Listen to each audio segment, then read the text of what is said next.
एक तरफ इमरान खान आहिस्ता आहिस्ता इस्लामाबाद की तरफ बढ़ रहे हैं और दूसरी तरफ 25 मई के एहतजाज से मुताल्लिक सुप्रीम कोर्ट में तौहीन अदालत की हुकूमती दरख्वास्त का सामना कर रहे हैं और तहरीक इंसाफ के मौजूदा लॉन्ग मार्च का मुस्तकबिल भी इसी समात से वाबस्ता है। 25 मई की समात में सुप्रीम कोर्ट ने तहरीक इंसाफ के वकला बाबर अवान और फैसल चौधरी से कहा था कि तहरीक इंसाफ की आला क़यादत से पूछकर बताएं कि वो इस्लामाबाद में किस जगह एहतजाज करना चाहते हैं और वकला ने बताया कि तहरीक इंसाफ H9 पार्क में जलसा करना चाहती है और यही बात अदालत ने अपने उस दिन के हुक्मनामे के पहले सफ़े पर लिखी थी। मगर इमरान खान अपने कारकुनों को लेकर डी चौक की तरफ बढ़ गए और 26 मई की सुबह जिना एवेन्यू पर एहतजाज खत्म करने का ऐलान किया। इस पर सुप्रीम कोर्ट ने 26 मई की समात में कहा था कि तहरीक इंसाफ ने हमारे एतमाद को ठेस पहुंचाई है। फिर 1 जून को सुप्रीम कोर्ट ने 5 हुकूमती इदारों से 7 दिन में 7 सवालों के जवाब मांगे थे और जस्टिस याया आफरीदी ने अपने इख्तिलाफी नोट में लिख दिया था कि इमरान खान को तौहीन अदालत का शो कॉज देना बनता है।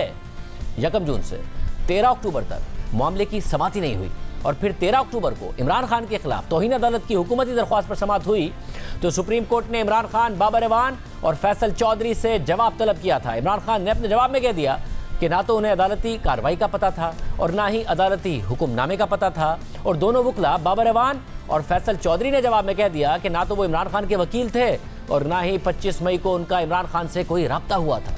इसके बाद ये सवालात पैदा हो गए हैं कि 25 मई को सुप्रीम कोर्ट के अहकामात की खिलाफ वर्जी हुई या नहीं, इमरान खान को अदालती अहकामात का पता था या नहीं, असद उमर या तहरीक इंसाफ के किसी और रहनुमा तक अदालती हिदायत पहुंची थी या नहीं, बाबर अवान और फैसल चौधरी ने अदालत को गुमराह किया या नहीं और आइंदा किसी भी केस में समाअत के लिए क्या अदालत को खुद इमरान खान को बुलाकर यकीन दहानी लेनी पड़ेगी, क्योंकि वो बाद में कह देते हैं कि मुझे पता नहीं था और जो वकील है वो मेरा वकील नहीं था।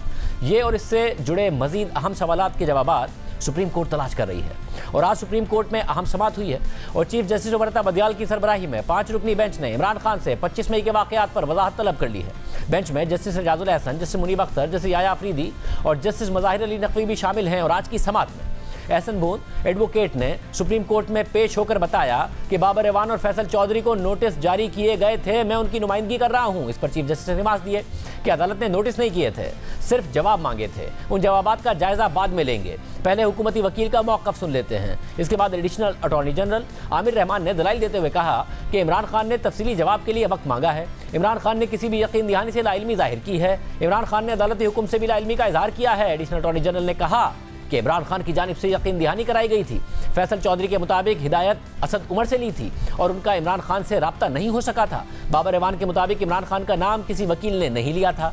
चीफ जस्टिस ने एडिशनल अटॉर्नी जनरल से सवाल किया कि 25 मई को पहले और दूसरे अदालती हुक्म में कितनी देर का फ़र्क है, तो एडिशनल अटॉर्नी जनरल ने जवाब दिया कि पहला हुक्म दिन 11 बजे दिया गया, दूसरा हुक्म शाम 6 बजे दिया गया था। चीफ जस्टिस ने रिमार्क दिए कि दोनों अहकामात के दरमियान का वक्त हिदायत लेने के लिए ही दिया गया था, अदालत को नहीं बताया गया था कि हिदायत किससे ली गई है। अगर किसी से बात नहीं हुई थी तो अदालत को क्यों नहीं बताया गया, इस बात की वजाहत तो देनी ही पड़ेगी। अदालत ने बाबर अवान और फैसल चौधरी पर एतमाद किया था, दोनों वकला ने भी नहीं कहा कि उन्हें हिदायत नहीं मिली। चीफ जस्टिस ने सवाल उठाते हुए रिमार्क दिए कि इमरान खान को अदालती हुक्म का कैसे इल्म हुआ, यकीन दहानी तो पीटीआई की आला क़यादत की जानिब से कराई गई थी और पीटीआई की आला क़यादत का आगाज़ इमरान खान से ही होता है। हमसे अब इमरान खान ने तफसीली जवाब का वक्त मांग लिया है। एडिशनल अटॉर्नी जनरल ने दलाइल देते हुए कहा कि पीटीआई ने 2014 में भी एनओसी की खिलाफ वर्जी की थी। सुप्रीम कोर्ट में इमरान खान पर शर्मनाक कहने पर तौहीन अदालत का केस चला था। 2 बार इमरान खान इलेक्शन कमीशन से भी माफी मांग चुके हैं। अदालत कई बार तहम्मुल का मुजाहरा कर चुकी है। चीफ जस्टिस उमरता बदियाल ने इस पर रिमार्क दिए कि मौजूदा केस माजी के मुकदमात से मुख्तलिफ है। एहसन बूंद एडवोकेट ने दलाइल देते हुए कहा कि फैसल चौधरी ने अदालती हिदायत पर बाबर अवान से राब्ता किया था। अदालत ने हुकूमत को वकला की इमरान खान से मुलाकात कराने का हुक्म दिया था। हुकूमत ने वकला की इमरान खान से मुलाकात का बंदोबस्त ही नहीं किया। 20 मिनट इंतजार करके वकला ने मीडिया से गुफ्तगू की और चले गए। चीफ जस्टिस ने सवाल किया कि अगर वकला का राब्ता नहीं हुआ तो यकीन दहानी किसकी तरफ से कराई गई। एहसन बूंद ने जवाब में कहा कि हुकूमत ने मुलाकात की सहूलत ही नहीं दी, हिदायत कैसे लेते। चीफ जस्टिस ने फिर सवाल किया कि क्या वकला की किसी सीनियर लीडर से बात नहीं हुई थी, आजकल फोन मौजूद हैं, क्या टेलीफोनिक राब्ता भी नहीं किया गया था। इस मरहले पर चीफ जस्टिस ने फैसल चौधरी से मुकालमा करते हुए कहा कि फैसल चौधरी साहिब परेशान ना हो, आपको कोई नोटिस नहीं किया है। इस पर फैसल चौधरी ने कहा कि तौहीन अदालत के नोटिस से ज्यादा अपने करियर की फिक्र है। फैसल चौधरी ने दलाइल देते हुए कहा कि 25 मई की समाअत 4 हिस्सों पर मुश्तमिल थी। पहले हिस्से में जिला इंतजामिया को बुलाया गया था। 12 बजे मुझे अदालत में बुलाकर राब्ते की हिदायत की गई थी। इमरान खान सफर में हो तो जैमर्स साथ होते हैं। उस वक्त क़यामत का समा था। अदालत ने भी सूरत हाल का नोटिस लिया था। बाबर अवान से राब्ता हुआ तो उन्हें अदालती कार्रवाई से आगाह किया था। असद उमर के साथ मेरा राब्ता हुआ और उन्हें आगाह किया। चीफ जस्टिस ने इस मरहले पर सवाल किया कि क्या असद उमर राब्ते के वक्त रैली में नहीं थे? तस्वीर के मुताबिक तो असद उमर रैली में थे, जैमर्स थे, तो असद उमर से राब्ता कैसे हुआ? फैसल चौधरी ने जवाब में बताया कि उस वक्त अदालत का हुक्म नहीं आया था। चीफ जस्टिस ने फिर सवाल किया कि अगर एक बार असद उमर से राब्ता हुआ तो दूसरी बार अदालत का हुक्म आने के बाद क्यों नहीं हो सका? इसीलिए 26 मई के हुक्म में कहा था कि पीटीआई ने अदालत के एतमाद को ठेस पहुंचाई। चीफ जस्टिस ने फैसल चौधरी से सवाल किया कि असद उमर का ओहदा क्या है? फैसल चौधरी ने जवाब में बताया कि असद उमर पार्टी के सेक्रेटरी जनरल हैं। अदालत के साथ गलत बयानी नहीं करूंगा। असद उमर से राब्ते के वक्त अदालत का कोई हुक्म जारी नहीं हुआ था। चीफ जस्टिस ने सवाल किया कि क्या अदालत वकील की बात का एतबार ना करे? अगर राब्ता नहीं हो सका था तो अदालत को क्यों नहीं बताया गया था? अदालत ने पीटीआई की यकीन दहानी पर हुकूमत को हिदायत दी थी। वुकला को H9 ग्राउंड में मौजूद होना चाहिए था। रात 10 बजे तक तो आग लग चुकी थी। क्या अदालत अब इमरान खान से पूछे कि क्या हुआ था? इस मौके पर एहसन भून ने जवाब में कहा कि अदालती हुक्म में वक्त ही 10 बजे का था। राब्ता ना होने पर ही अदालत ने क़यादत से मुलाकात कराने का हुक्म दिया था। इमरान खान से मुताल्लिक जवाब सलमान अकरम राजा देंगे। इमरान खान से मुलाकात करवाने के लिए सहूलत देने का हुक्म बिला वजह नहीं था। चीफ जस्टिस ने रिमार्क दिए कि अदालत वुकला को केस में फरीक नहीं बनाना चाहती। जस्टिस एजाजुल एहसन ने रिमार्क दिए कि वुकला ने कभी नहीं कहा था कि क़यादत से राब्ता नहीं हुआ था। वाज़े यकीन दहानी पर अदालत ने वुकला पर एतमाद किया था। जलसे के मकाम के हवाले से सिर्फ H9 ग्राउंड का कहा था। अदालत को बताया गया था कि H9 जाने वाले रास्ते बंद हैं। तहरीक इंसाफ ने अदालती हुक्म का गलत इस्तेमाल किया है। अदालत ने पीटीआई क़यादत और कारकुनों को तहफ़्फ़ुज़ दिया था। अदालती हुक्म पर हुकूमत ने रुकावटें हटा दी थी। एहसन बोन ने इस मरहले पर कहा कि वुकला के पास जहाज या हेलीकॉप्टर नहीं था कि पीटीआई की आला क़यादत से राब्ता करें।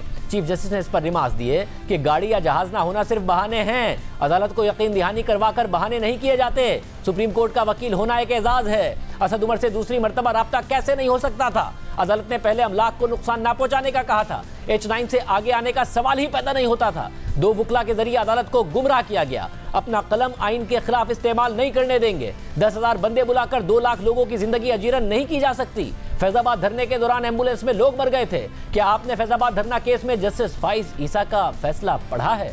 वो सियासी कायदीन जो आईनी हुकूमत कायम करना चाहते हैं वो इंसानी हुकूक की खिलाफ वर्जी कैसे कर सकते हैं? मुल्क की सबसे बड़ी अदालत को 2 काबिल वुकला ने गुमराह किया है। अदालत ने इसके बाद इमरान खान के वकील सलमान अकरम राजा को रोस्टम पर तलब कर लिया और चीफ जस्टिस ने रिमार्क दिए कि इमरान खान के मुताबिक उन्हें किसी यकीन दहानी का इल्म नहीं था। इमरान खान ने अदलिया के एहतराम का भी जवाब में जिक्र किया है। अदालत इस केस में बहुत तहम्मुल से काम ले रही है। अदालत के पास मौजूद मवाद के मुताबिक इमरान खान को नोटिस होना चाहिए।